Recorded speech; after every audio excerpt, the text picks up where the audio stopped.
volta com Cultura Geek, o seu programa de quadrinhos, de cultura, o seu programa de literatura, de games também, de filmes, claro, hoje recebendo com muito prazer, com muita satisfação, essa galera show de bola do Quadrilogia BR. A gente está aqui com o Rafael, com o Gilberto e com o Suetone, eles que estão batendo esse papo gostoso. E o Gilberto repete a pergunta que deixou no ar antes do intervalo. Então, Edson, é para causar um pouquinho de polêmica, porque eu sei dos gostos, alguns gostos de cada um, mas a galera de casa, já que está conhecendo também um pouco mais sobre o Quadrilogia BR, tem curiosidade, né? Então, para vocês, qual a editora que vocês mais gostam? Se é a Marvel, a DC, ou se tem alguma editora outra que não seja essas? E qual o maior personagem, o maior herói que vocês mais gostam aí de falar sobre eles ou de seguir também nas HQs? Bem, já vou dizendo meu gosto. Assim, eu leio de tudo. Eu leio Marvel, leio DC, Vertigo, sabe? O que me atrair na sinopse eu tô lendo. Mangá eu leio. Mas assim, o que mais me chama a atenção é a Vertigo, certo? E a DC, certo? A Vertigo é da DC. E o herói que eu mais gosto, assim, de ler, né? Que eu mais acompanho é o Batman, né? Da DC. E também eu gosto muito do Demolidor da Marvel. São os dois personagens que eu gosto muito.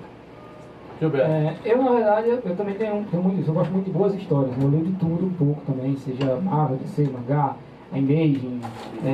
E agora eu tô até expandindo. Recentemente eu tô lendo muito material independente, é uma coisa que eu não lia muito, né? Desculpe interromper, eu prefiro muito mais materiais independentes do que, assim, super-heróis, porque são histórias, assim, muitas vezes histórias reais que têm um significado. E tem o que de surpresa muito de independente, porque quando a gente fala, por exemplo, Marvel, a gente sabe que o Homem-Aranha vai derrotar o vilão, a gente sabe que o Superman vai derrotar o vilão, de um jeito ou de outro vai dar um problema, vai dar uma polêmica, vai dar isso, vai dar aquilo, mas no final as coisas vão acabar se resolvendo. No quadrinho independente você não tem muito isso, você não tem muito essas amarras, né? Então você pode dar um final mega hiper triste, onde o mal triunfa, por exemplo. Você tem finais mais surpresas. Mas assim, eu leio muito de tudo um pouco, eu gosto de tudo um pouco. Agora, se você dissesse assim, ó, de novo, mas eu quero uma resposta simples e seca. Qual a que você mais gosta? A que eu mais gosto é a DC Comics, cara. É a que eu mais gosto. Gosto mais da DC. E como personagens que eu mais gosto, eu gosto muito, assim, apesar de ser, pra você ver como é as coisas, apesar de ser o meu personagem favorito da Marvel, embora a minha editora favorita seja DC, o personagem favorito é o Demolidor, apesar de gostar demais também do Arqueiro Verde e do Lanterna Verde. A gente está testando aqui o microfone e deu problema para variar. Daqui a pouco a gente vai ouvir qual a opinião de Tony, né? Para saber o que é que ele mais gosta, qual o personagem que ele... O personagem dele, qual foi, Gilberto? Foi o... Meu personagem, assim, o que eu mais gosto mesmo é o Demolidor. Já temos dois Demolidores aqui. Então só tem uma Mas eu gosto curiosidade também do Lanterna Verde e do Arqueiro Verde. Era isso que eu ia falar agora. Quando é que vai entrar o Lanterna Verde que Gilberto vai falar? Até porque, né? Exato, tornou-se mundialmente famoso. Mundialmente famosa aquela fantasia de Gilberto com Lanterna Verde. Vocês não podem revelar as identidades secretas ainda mais num rádio. Pois é. Então não seja por isso. Tá? Quem vai nos acompanhar pelo YouTube, por favor, dê uma olhadinha na foto linda de Gilberto de Lanterna Verde. Tá aí, ó. Dá uma conferida. Então, amigo. Assim, eu leio muito HQ, mangá, livro. Agora assim, personagens favoritos eu vou ter muitos. Agora assim, se eu tentar resumir de HQ, que eu gosto muito é o Wolverine. Wolverine. Tem alguma coisa comum com relação ao Gibson, né, Gibson? Gibson também é fãzão do Wolverine. Pois é, mas o Tony tem uma coleção, inclusive, invejável, né, de bonecos de Wolverine também. Eu coleciono muito boneco, estatueta, HQ. Chegou um momento que eu tava gastando tanto dinheiro que eu comprava. Eu não colecionava Vingadores, mas quando eu chegasse antes de ter a loja, eu chegasse na banca de revista, a capa fosse Wolverine, eu levava a revista pra casa. Aí Só que tava na capa Wolverine. Aí o bolso não tava aguentando não, aí eu desfiz. Vou abrir a loja. Sem contar a inveja que ele faz, né? Porque toda vez que ele compra um action figures novo, um boneco novo, alguma coisa nova, Gibson vai ver só pra fazer inveja, porque sabe que eu gosto do Wolverine também. Ele aparece mostrando. E um adendo, até Tony já me falou, poderia ter o Wolverine na capa, mas a história nem tinha o Wolverine. Exatamente. Só na capa. Mas é porque chegou um momento que o Wolverine tava vendendo muita revista da Marvel, né? Então qualquer coisa, não vendeu, bota o Wolverine que vende. Bota o Wolverine na capa que vende. Pior que tinha revista de Homem-Aranha que... Teve uma revista que eu nunca esqueço essa capa. A capa, o close é só no olho da máscara do Homem-Aranha. Aí quando você olha na sombra, o olho tá refletindo o Wolverine. Caramba. De tanto que o Wolverine tava vendendo. Caramba. Por conta dos filmes dos X-Men no cinema, a galera ficou mais fã ainda do Wolverine.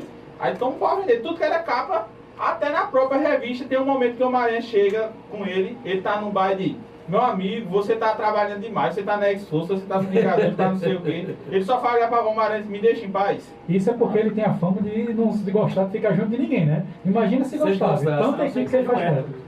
Pronto, vai começar Gilberto a falar besteira de Wolverine com Hércules. Oh, meu Deus do céu. Uma curiosidade. Tony... Rapaz, tá funcionando esse microfone? Uma curiosidade é que o Tony é muito fã do Wolverine, o Gilberto é muito fã do Wolverine. No início eram só nós três. E é o personagem que eu mais detesto, assim, da Marvel. Aí imagina a confusão que dava isso nas rodas de É conversa. o que mais detesto, mas coleciono as revistas de Wolverine. Fiz um review, um dos últimos reviews meus foi Pois do é. Wolverine. Não, e outra, Eu saiu tive, recentemente da morte, né? eu tive orgasmos com meus olhos vendo essa revista, não sei o quê, mas Eu não ia comentar isso não, mas já que Tony falou essa frase, Os olhos no rosto, deixa bem Ele é, claro, tão, tá? ele é tão de um jeito que, só pra tentar ser do contra, ele é fã de Ciclope. Quem, pelo amor de Deus, é fã de Ciclope? Sem dúvida E nenhuma. agora Ciclope Não, Ciclope é revolucionário, Não, espetacular. mas ele só vai ganhar respeito agora, depois de Vingadores vs X-Men. Até então... Eu acho o seguinte, se eu estiver errado, não sei se tem mais conhecimento do que eu, me corrija, mas eu acredito que boa parte do sucesso dos X-Men se deveu à atuação do Hugh Jackman como Wolverine, né? Com certeza, eu acho que No do ponto de cinema, vista- né? No cinema. No cinema, No isso é cinema. Mas no cinema só mostra ele também, né? Não, Ainda mas bem que não ele não tá nesse quiseram, filme novo, né, não pelo quiseram explorar pra valer, assim, porque tem muito personagem, assim, não falando mal do Wolverine em si, mas assim, dos filmes do X-Men, eu acho que um grande defeito é isso. Eles disseram assim: ó, o Hugh Jackman tá um ótimo Wolverine, então vamos explorar até a última gota de sangue o Wolverine. E estão fazendo isso agora com o Xavier e com o Magneto também. Mas assim, e a Mística tá atriz. Mas assim, tem ótimos personagens do X-Men que nunca tiveram tanto espaço assim. Tem personagens, inclusive, do X-Men que eu acho, personagens que eu gosto muito, por exemplo, a Magia, que é um personagem que eu gosto muito. Acho que no cinema ela nem apareceu. Não, ainda. não foi nem citado, não foi nem... Inclusive, nós até comentamos, Edson, em outros programas, que até a própria Tempestade, o próprio Ciclope, eles são subvalorizados, assim, eles não se dá o valor ideal que eles têm nas HQs no próprio cinema. Exato, você não pode não gostar muito do Ciclope. Você tem o direito de não gostar do Ciclope. Claro, mas a importância dele no quadrinho ele é muito importante grande. no quadrinho. Mesmo que seja pra ser um cara chato que você Sim, não mas gosta. ele Mas é chato, tem tem que Xavier. É o papel que tem o Capitão América nos Vingadores. Exatamente. Muita gente não gosta do Capitão América, mas ele é o líder. Independente disso. E foi bem explorado no cinema. Acredito nesse aspecto, não é bem muito a minha praia, mas nesse aspecto eu me referi, citei a questão do X-Men ter tido certo por conta do Wolverine, porque realmente eu acho que dos personagens que foram interpretados na tela, o bem aproveitado, que bem caracterizou, foi o Hugh Jackman como o Wolverine. E aí, mas isso é só uma colocação. Na verdade, Edson, eu até achei até bom o Tony comentar, porque ele tem mais propriedade para falar de Wolverine do que eu. Mas, assim, uma coisa que eu vejo é que, na verdade, o Hugh Jackman fez um sucesso tão bacana como o Wolverine nos X-Men, que os quadrinhos se moldaram ao Hugh Jackman. Porque antes do Hugh Jackman, o Wolverine era aquele baixinho, feio, trocadinho, todo peludo, todo... Quem tá nas bancas recentemente, tá lá na loja de Tony, quem quiser chegar lá, tem a saga Massacre, que é uma saga bem legal, né, que tá saindo agora. E nessa saga Massacre, por exemplo, você vai ver o Wolverine como ele era. E você vai ver que é totalmente diferente. E depois do Hugh Jackman, eles adaptaram, fizeram isso com o Samuel L. Jackson também, né, com o Nick Fury. Sim, o Nick Fury, pra você ter ideia, ele era totalmente diferente do... Ele era branco. Ele era branco, ele era totalmente diferente do que ele é fisicamente. Apesar de que o Nick Fury ele foi inspirado no universo Ultimate, que era negro. Já tem. Não, mas na verdade, a história foi o seguinte: no universo Ultimate, o cara que estava fazendo o universo Ultimate teve a ideia de colocar a silhueta do Nick Fury. O Nick Fury disse: tudo bem, eu quero isso. A minha única questão é que se um dia você for fazer o filme, eu seja chamado para ser o ator. Entendi. Né? Então, realmente, já foi feito, programado para ser a silhueta do Samuel Jackson. Inclusive, para quem tem curiosidade de ver o Nick Fury, que normalmente as pessoas começaram a acompanhar pelo cinema realmente e estão acostumados a ver Nick Fury negro no papel de Samuel Jackson, tá agora a minissérie Origins, né? Origins, não, qual é o nome da tá saindo agora? Não. Pecado Original, valeu, Rafael. Que aparece o Nick Fury branco. Para quem não conhece, é uma boa oportunidade para vê-lo branco também, né? Posteriormente, na verdade, eles fizeram algumas mudanças. Agora aquele Nick Fury do Samuel Jackson, Nick Fury Jr., e foi do universo. É como se Eles deram fosse um jeito de sobrinho, emendar. alguma coisa, um familiar distante. Eles deram um jeito de emendar para existir dois Nick Furies paralelos. Né? Mas assim, é porque, na verdade, o quadrinho sempre tinha aquela função de influenciar o cinema. Só que o cinema ficou tão forte para o mercado de heróis que agora tudo que sai do cinema, obrigatoriamente, ele entra no quadrinho. Só para ser a extensão do cinema. É porque é o seguinte, é uma questão de tabela, porque no filme ele atinge uma massa muito maior, vou dizer isso passar, atinge uma massa incontável. E aí, fatalmente, em consequência do filme que é lançado, seja de herói, seja de literatura, fatalmente faz com que o espectador, o cara que vai curtir o cinema, ele literalmente vai em busca de mais conhecimento sobre aquele personagem. Ele começa Então ele a já ler alavanca, HQ. não é? Ele já começa, pô, vou procurar me informar quem é o X-Men, quem é esse cara do Wolverine, quem é... E aí aumenta as vidas, e aí o pessoal dos quadrinhos, que não é bobo nem nada, bom, já que o cara se caracterizou como sendo o X-Men, o Wolverine, vamos adaptar para que ele possa vender mais quadrinhos, né? Voltando só a falar um pouquinho mais de Quadrinologia BR, uma coisa que eu acho legal que vocês fazem, que eu queria até que vocês comentassem aí, é que no canal do Quadrinologia vocês sempre sorteiam brindes, sempre tem coisa pra galera que acompanha, né? Fala um pouquinho sobre isso. É verdade. Na verdade, a gente até ia trazer um brinde pra sortear hoje e acabou esquecendo. Mas, rapaz, desculpa. Obrigado por ter vindo, valeu, até a próxima. Não, Eu a tava nem sabendo também, não vou a nem questão vocês dizem que eu do- tava nem sabendo. dos brindes, sorteios, é mais uma questão de marketing. É fazer um marketing porque você atrai novos inscritos. Estimular Porque- e agradecer, estimular. né? E agradecer também. Porque você tem as regras, né, para participar do sorteio, e dessas regras é ser inscrito no canal. Uhum. Certo? Fala aí quais foram os últimos brindes que vocês sortearam, só pra galera ter a curiosidade, acompanhar o canal também e participar das próximas promoções. A gente sorteia muita coisa, eu nem lembro. A gente já sorteou Sorteio o muito Monstro do encadernado. Pântano do Alan Moore, já sorteou o Loki. É o Loki. Que é um encadernado capa dura Vingadores, muito legal. anual. É difícil de muita encontrar. coisa. Vingadores Anual, Sorteio sorteio anual. A gente aí fantástico. tá em mente de fazer um Sabe sorteio no- quando a gente chegar a 2.000 inscritos. É, né? e sorteio bacanudo aí. É. Chegou a 2.000 inscritos. Isso aí sorteio. tudo bancado pelo The Dragon Shop, que oferece mais material. Entre aspas, tal. Assim, vocês têm parceiros para fornecer esse material para esse. Ou é o parceiro é o bolso? Temos alguns parceiros assim, meu pai e minha mãe sempre.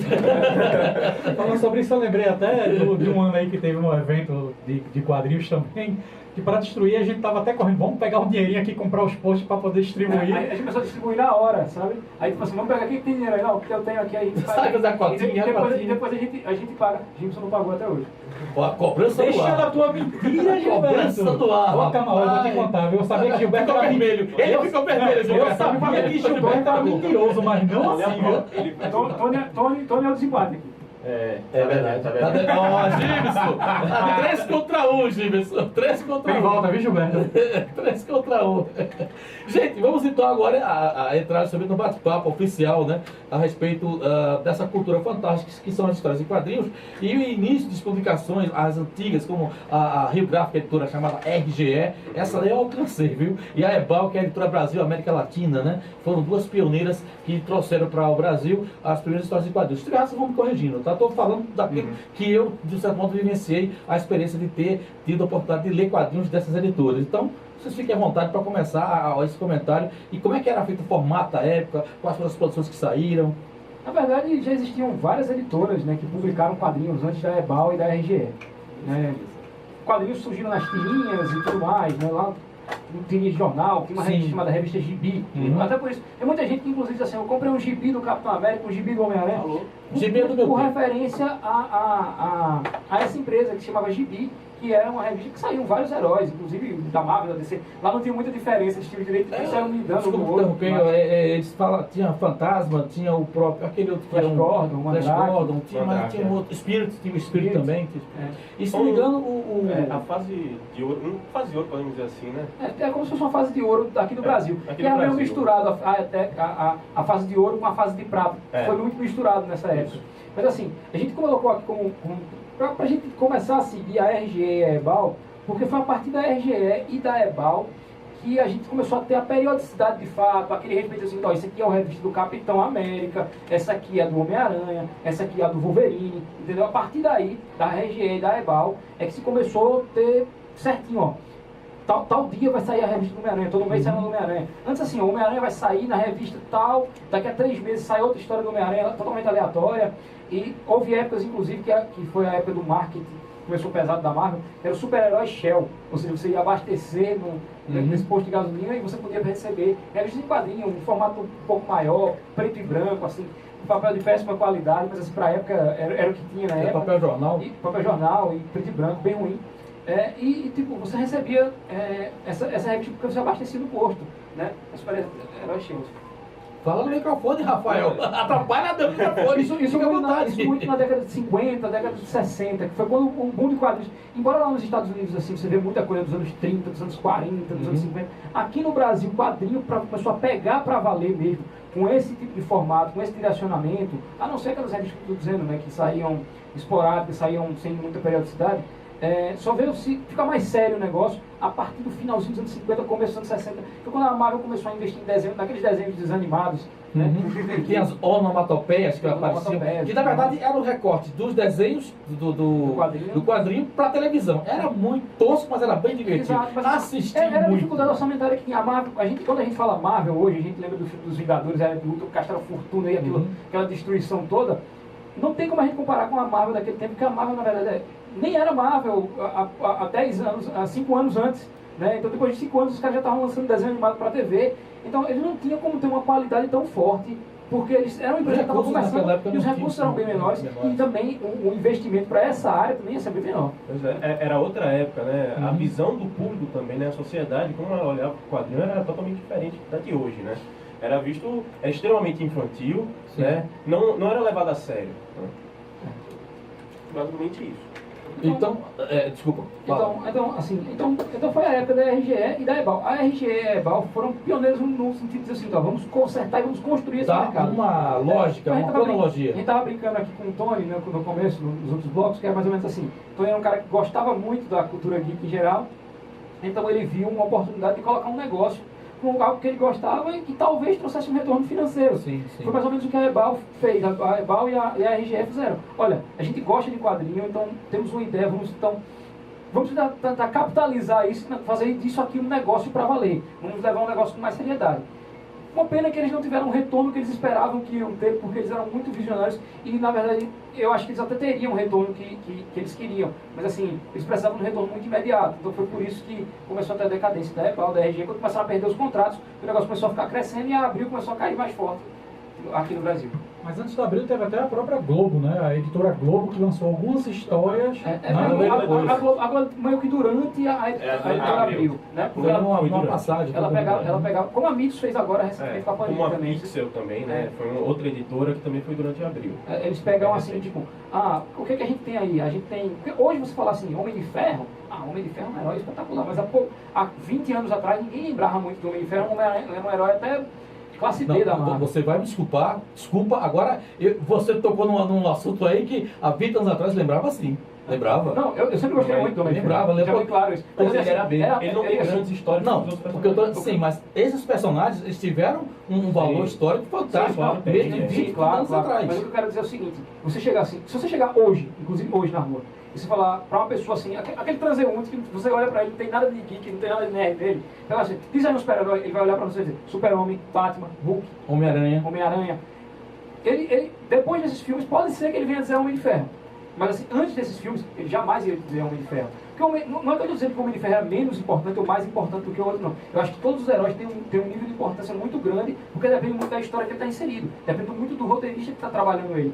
Mas o Homem de Ferro antigamente era meio como o Pantera Negra hoje, o Doutor Estranho hoje, tipo B, exato, né? Exato. Assim, o Doutor Estranho vai ter filme agora, o Pantera Negra vai ter filme, ou seja, são heróis que são importantes. Deixa eu contextualizar a questão. Pera um pouquinho, Gilberto. Deixa eu contextualizar aqui a minha colocação. Porque eu estou dizendo o seguinte: você falou que há 20, 30 anos atrás, esses personagens não eram lembrados. Há 20, nós estamos em 2016, se você diminuir 20, 30 anos, vamos para quanto? Vamos fazer matemática. 96, tá? Se você ainda for puxar um pouco mais para trás, você vai levar em consideração que entre a década de 70 e a década de 80, início justamente dos meados da década de 90 também, se eu estiver errado, vocês me corrijam, por favor. Nesse meio tempo, vocês citaram aí a EBAL, a RGE, não foi isso? Sim, e citaram também a Abril. Sim. Mas nesse meio tempo, quem conseguiu alavancar de certo modo, estou falando porque eu colecionei nessa época, tá certo? Foi a Block Editores. A Block deu um boom com super-heróis, que eles lançaram o Hulk, Capitão América, a revista do Homem de Ferro, por isso que eu citei a questão do Homem de Ferro, lançaram a revista dos X-Men, lançaram a revista de quem mais, meu Deus do céu? Eu digo porque, como eu falei, é uma coleção que eu tinha mais de 500 exemplares, e esses exemplares foram perdidos numa cheia da década de 70 por aí. Então eu perdi muita coisa dentro Até uma injustiça, a gente colocou a pauta, nós temos uma pauta nesse programa, a gente até colocou na pauta até EBAL RGE e não colocou a bloco. A bloco, é tão exatamente. importante Porque aí, nesse meu Sim, tempo, desculpa, deixa eu só concluir o raciocínio. Foi através justamente da editora Bloco que eu tive o contato com os quadrinhos de super-heróis. Foi aí que eu conheci o depois Homem-Aranha. da NGE e da EBAL. Foi bem depois, Foi bem depois. Mas, desculpa, você só concluir. Tá.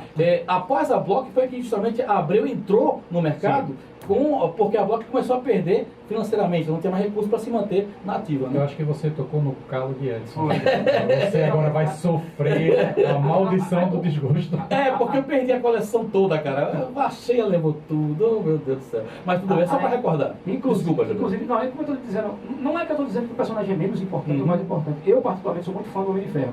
E para deixar bem claro, assim, no começo dos anos 80, no final dos anos 70, saiu uma história do Homem de Ferro, que é o Diabo da Garrafa, o Demônio da Garrafa. Demônio da Garrafa. Demônio da Garrafa, que é um dos maiores Sem clássicos dúvida, de Não o quadrinhos. maior clássico do E o homem. Homem de Eu Ferro, creio com que sim, certeza, é o maior creio que clássico. Que até inspirou o segundo filme do Homem de Ferro. Uhum. Mas assim, o que eu quero dizer é que esses heróis não tinham A popularidade. importância, popularidade. Sim, Muito sim, por causa sim. da série do Hulk, por Uhum. exemplo, né? Muito por causa do Batman e do Super-Homem, também já tem aquela série dos anos 60, o Super-Homem já tem filme. Muito por causa disso. Então, a partir daí, o que eu quis dizer aqui, editoras como a Globo, como a Pixel e etc., eles pegavam esse nível, assim, ó, são personagens que a Abril não está querendo explorar agora porque eles acham que não tem tanta venda nesse momento, então vou pegar e vou lançar. Então era muito comum que a Globo pegasse alguns heróis, por exemplo, que não estavam sendo utilizados, digamos, se fosse no universo de hoje, a gente chegasse assim e dissesse, ó, a Marvel não tem mais interesse no Quarteto Fantástico, porque o interesse diminuiu bastante da Marvel nos quadrinhos do Quarteto Fantástico. Então veio editores assim, então eu vou ficar publicando aqui as histórias do Quarteto. Inclusive o selo Vertigo, né, que é um selo mais adulto da DC,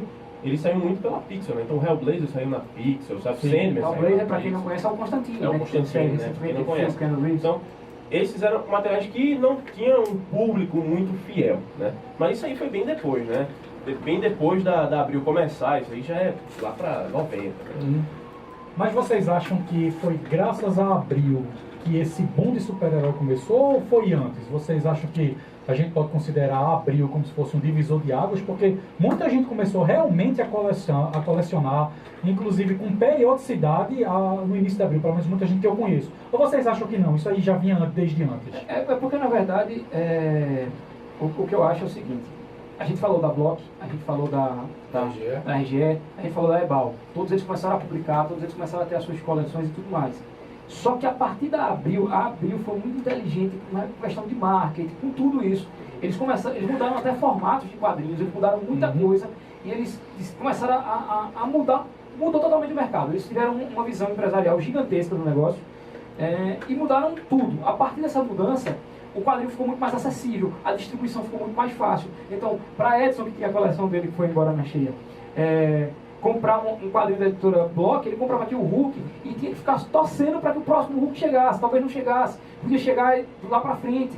E talvez chegasse uma edição, 2 edições depois, tinha essa dificuldade. A Abril, como ela também era distribuidora, ela organizou isso. Então, o quadrinho 1 do Homem-Aranha chegou, o 2 vai chegar na tua E era a cidade. maior distribuidora de revista, né? Já era no maior. Brasil.